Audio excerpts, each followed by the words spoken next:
السلام عليكم ورحمة الله وبركاته. يا جماعة، ده الفيديو بعمله بعد ماتش الزمالك والبنك الأهلي. الفيديو ده أنا أقسمه 3. رسالة لجون إدوارد: يا عم إحنا بنحبك وبنحترمك وعارفين إن أنت عملت اللي عليك وزيادة، وعملت موسم انتقالات تاريخي بأقل إمكانيات، ويعتبر مفيش إمكانيات أصلا، وجبت لنا هدية إخوان بزيرة، وبتشتغل في أصعب وأقصى ظروف، بس ما تضغطش علينا أكتر من كده. بيانيك فيريرا ده يا عم حرام، ده مش مدرب. والله العظيم ده مدرب. انا النهارده ما شفت جمله بتتعمل في 90 دقيقه. الشغل كله ان حسام عبد المجيد او محمد اسماعيل ينزل لهم ناصر ماهر او عبد الله السعيد بين الخطوط عشان يستلموا ويحاولوا يعملوا بينيه. مفيش كده.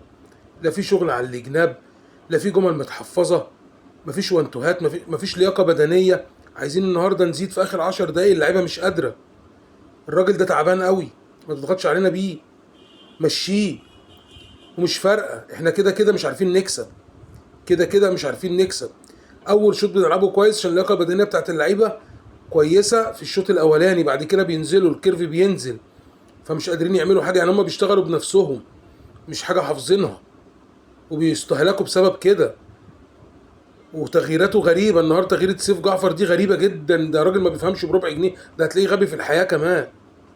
مشيه، ما تخليش الجمهور يقلب عليك.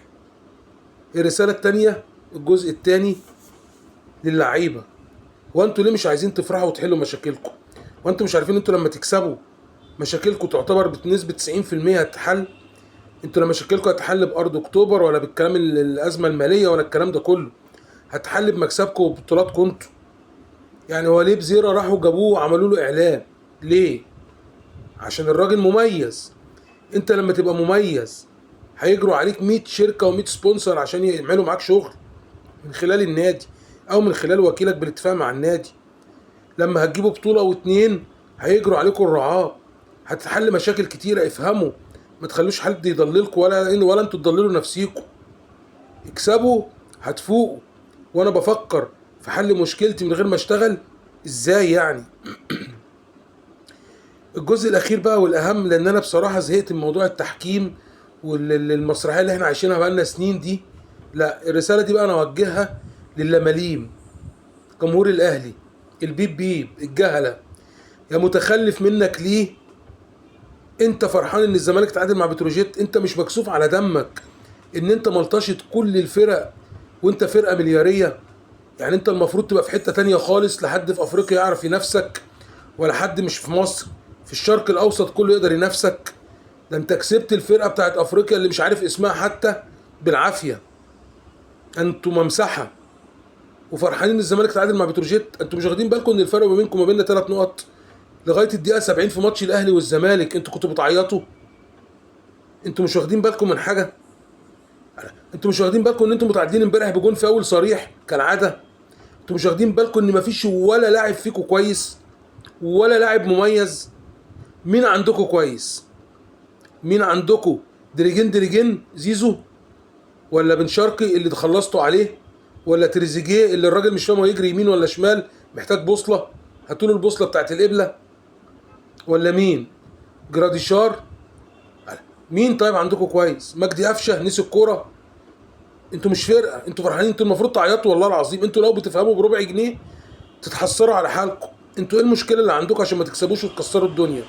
ايه المشكله اللي بتواجهكم؟ طب احنا ما قول لي احنا بقى الميزه اللي معانا ايه؟ يعني احنا الميزه اللي معانا ايه؟ بننافسكم ازاي؟ ازاي الفرق 3 نقط؟ انتوا لو هتاخدوا على عينيكم من المصري، على فكره لو اخدتوا على عينيكم من المصري هنركبكم تاني، وبيراميدز هياخد الدوري، او احنا مش انتوا والله. والايام ما بيننا باذن الله. انتوا ما تفهموش حاجه، انتوا ما تفهموش بربع جنيه. والله العظيم لو عطسوا قالوا لكم الرذاذ اللي طالع من ده فيتامينات اللي هتلحسوه. انتوا مش فاهمين اي حاجه في اي حاجه. انتوا رساله الماجستير بتاعتكم اسمها المحي في كل النواحي. انا ما اعرفش انتوا فرحانين على ايه. وطالع عيل اهطل متخلف يقول لك انا بحب الفرقه دي قوي. فرقه الزمالك دي حبيبتي. انت اهبل يالا، اهبل بجد والله اهبل. نعالجك. انت فرحان بايه؟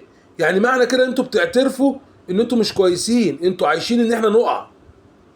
يعني احنا لما بنقع انتوا بتركبوا، لكن لو احنا كويسين انتوا ما بتعرفوش تعملوا حاجه. حسوا على دمكم شويه. ده اللي عنده دم احسن من اللي عنده عزبه. وانتوا اللي عندكم دم ولا عزبه. انتوا عندكم حاجات تانية انتوا عارفينها. تحكيم واتحاد كرة. امبارح المذيع بيذيع ماتش الاهلي انا مش شايفه. يعني انا بيذيع ماتش انا مش شايفه والله. عمال يشكر ويقول حاجات مش موجوده. الجمهور نفسه بيشتم في اللعيبه وهو بيذيع ماتش تاني. محللين بيقولوا كلام مش موجود. واحد طالع يقول لك اصل ارضيه الملعب تقيله. طيب حاضر يا عم حاضر. ده احنا كنا بنلعب على الاسفلت يا عم. ماشي. وايه التحكيم اللي انتوا ما بتزهقوش ما بتتكسفوش والله العظيم. دي العاهره لو قلت لها عاهره بتزعل. انتوا ما بتتكسفوش واخر ما الواحد فيكم يتزنق في الكلام يقول لك تعملوا زينا. اعمل زيك في ايه؟ ما نعرفش نبقى اوساخ. ماشي. نمره اتنين بقى. انا بقى بطالب جمهور الزمالك بالله عليكم ما تتناقشوا مع الناس دي والله. يعني هو الحكم بيقول لك ايه؟ لا تجادل الاحمق حتى لا يحتار العقلاء في التفريق بينكما. دول والله ما بيفهموش حاجه اقسم بالله. حتى لما بتناقش مع واحد فيهم هو مش عارف هو بيقول لك ايه. فيعني انتوا فكوكوا منهم والله. والراجل المدرب بتاعنا ده لو ما مشيش يا عم جون ادوارد انت بتخلص علينا كده. بتخلص على اللي انت عملته.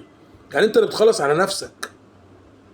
عموما انا متوقع ان شاء الله باذن الله هيحصل حاجه قبل السوبر باذن الرحمن. يلا ربنا ينصرنا باذن الله. السلام عليكم ورحمه الله.